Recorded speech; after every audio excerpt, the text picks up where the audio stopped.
I have here is a Go file, and when I try to run it, it says something like enter the word LLS. This looks kind of fishy to me, and since I have access to its source code, I'm going to look into its source code first. Within the source code, there's a print function, a scan function that takes an integer, and again a print function. This is a simple program and actually a useless program that does nothing, literally nothing. Anyway, my instinct about something being harmful or fishy is gone, so I'll run the program and enter the word LLS. It says your input is 0 as defined in the code, but wait, why is the command ls being self-executed here? I didn't do it, nor the program seem to use anything like a system function or any such function to invoke a cell. Let's take a look at another similar Go file. Running the file asks me a simple question. As usual, I do not trust this and I'll look into its source code. Within the source code, there is a question function which contains print, print, print, print, and again a print function, and finally a scan function to take a string and read till the white space. There's nothing wrong with this program either, so I'll run it and enter the correct answer. It says thank you for your answer as instructed in the program, and again, a similar thing happened. A command who am I got automatically executed. But why? Before anything else, let's just write a program with similar logic but in another language. Let's choose C. We're trying to implement the same logic here. That is, user's input is taken using a scanf and it is read till the white space. Let's try compiling the file and running it. Let's enter something like hello, who am I? And it worked as expected. It read till the white space, printed hello, and the program ended. That is, no execution at all. The question that arises here is, why is such self-execution happening on Go? Is Go vulnerable here? Because at the end of the day, this is an unintended cell execution, and from a security perspective, this is kind of concerning to me. The reason is simple. The program here is theoretically safe to run, but if I execute the program and enter rrm-rf slash and then hit enter, then this part rm-rf slash will get automatically executed and then my entire machine will be destroyed. The same question again. Why is such cell execution happening in Go despite the code being theoretically completely safe to execute? For understanding the root cause, we will need to understand a few things here. Let's take this C program as an example. When we run the C program and enter something like HELLO backspace backspace P enter, then our C program receives the text HELP help. Let's make a diagram for this scenario. Here, our C program does not directly interact with the kernel's buffer. In simple word, it does not even get this exact keystroke. How this works is, inside our computer, when we type in our terminal, in our case, we typed HELLO backspace backspace P enter, our keyboard keystrokes go through something called a TTY. TTY acts as a middleman here, which collects what you type from your terminal. Inside the TTY, there's this thing called line discipline. This is what actually converts this raw data, HELLO backspace backspace P enter, to HELP backslash N. We'll need to understand one more thing here. We actually have two modes of line discipline. The one which we saw above is called a cooked mode or canonical mode. This one is handled by the kernel and support basic editing. Example, in our case, the basic thing such as backspace and enter keystrokes were understood. Then comes the second mode, the raw mode or the non-canonical mode.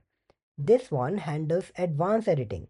If a program forces the terminal to be in raw mode, then the entire raw keystrokes is sent directly to the program. In our case, HELLO backspace backspace P enter would have been sent to C program if C had used raw mode. The program is then responsible to handle everything on its own. One great example is our terminal. When I use the arrow key in my terminal, it shows my previous cell history.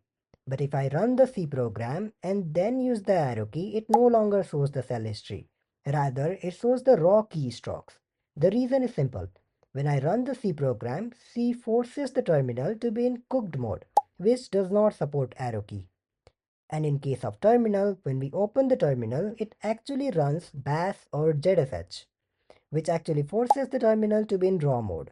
So whatever we enter, the entire raw keystrokes is handled by ZSH or BAS or whatever program which has forced the terminal to be in a raw mode. Anyway, let's get back to our topic.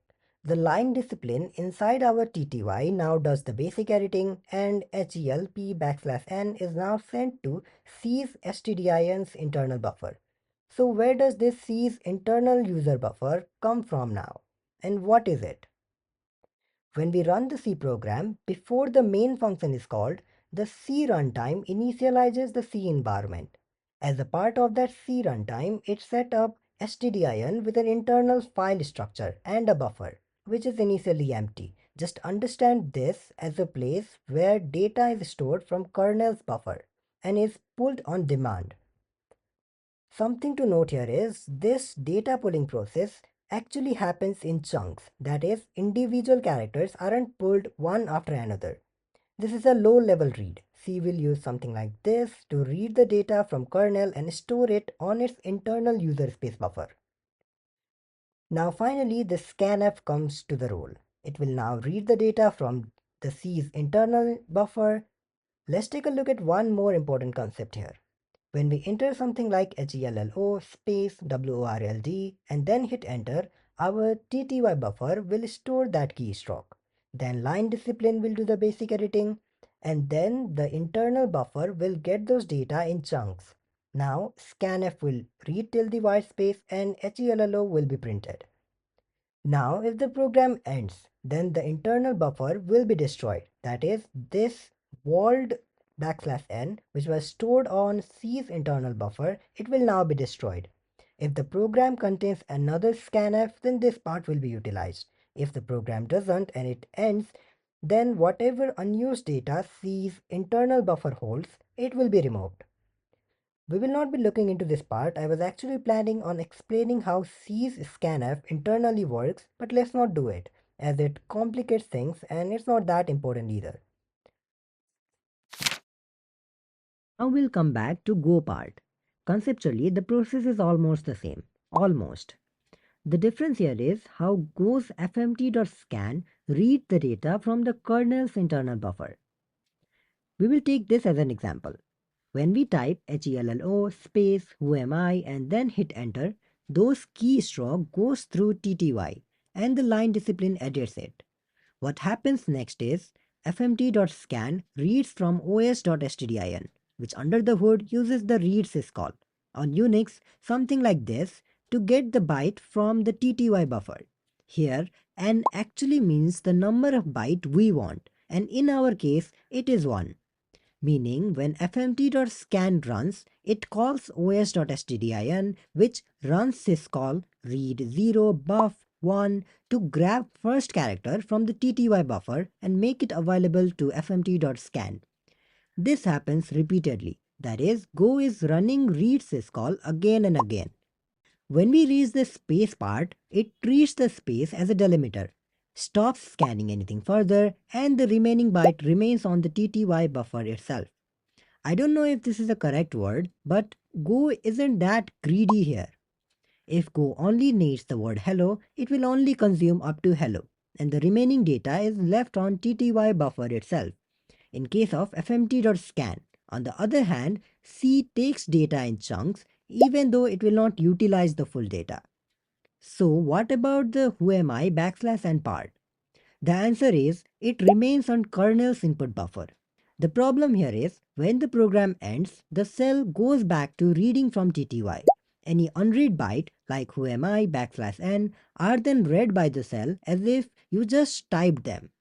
This is exactly what happened earlier. We entered is whoami as the answer and pressed enter. The program only used the is part and the remaining whoami \n remained in kernel's input buffer. And due to the \n part, our terminal understand it as an enter and it read the command whoami and automatically executed on its own. Now comes the part, is this a vulnerability?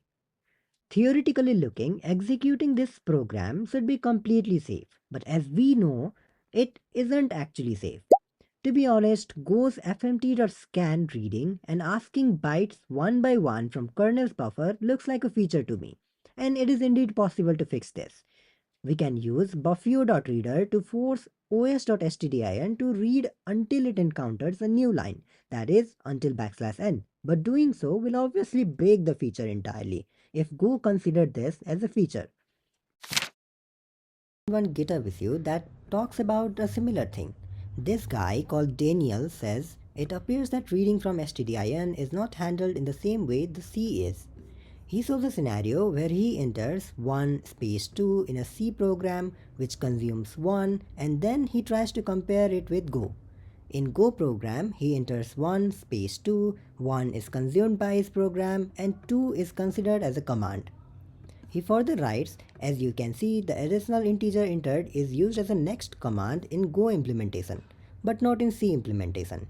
He is kind of trying to show the same thing, the same scenario which we previously discussed. The Go staff comes and says, in my opinion, the way C handles this is incorrect, which I do not agree. In any case, fmt.Scan is different to scanf in other ways too. If you want to read the whole line, then read the whole line, which we already discussed about. And then someone else talks about this 1 byte at a time thing, which we already discussed. He also adds, you can get the same behavior from C using read function. This is actually correct, but not just C. If we use os.read function in Python, we can actually replicate the same scenario there as well. If we try to do it on Python or C, it will be visible to the users that we are trying to read only a certain part from the kernel. But in Go's case, this is happening directly on a scan function. And Go's documentation does not talk about such unintended shell execution scenarios occurring via scan function, due to which people aren't aware and may get tricked. Anyway, this was the issue. I will classify this as an unintended shell execution, as running this code theoretically should be safe. It is up to you whether you consider this as a feature or a vulnerability. Thank you for watching the video and see you in the next one.